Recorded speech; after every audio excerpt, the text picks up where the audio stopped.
బలవంతుడైన దేవుడు, నిత్యుడకు తండ్రి, సమాధానకర్తయకు అధిపతి అని అతనికి పేరు పెట్టబడిను. దేవునికి స్తోత్రం కలుగునుగాక. రెండు చేతులెత్తి హల్లెలూయా. ప్రియమైన దేవుని బిడ్డ, చాలా సంవత్సరాల నుంచి మనము ఈ దివ్యమైన వాక్యాన్ని మనం వింటా ఉన్నాం.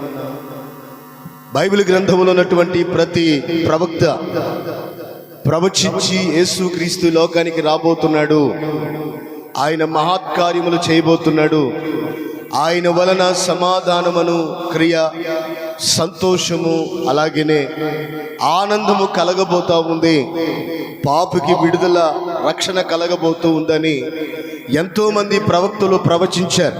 దేవునికి స్తోత్రం చెప్పండి. ఒకసారి రెండు చేతులెత్తి చెప్పాలి హల్లెలూయా. ప్రభునందు ప్రియులరా, యాకోబు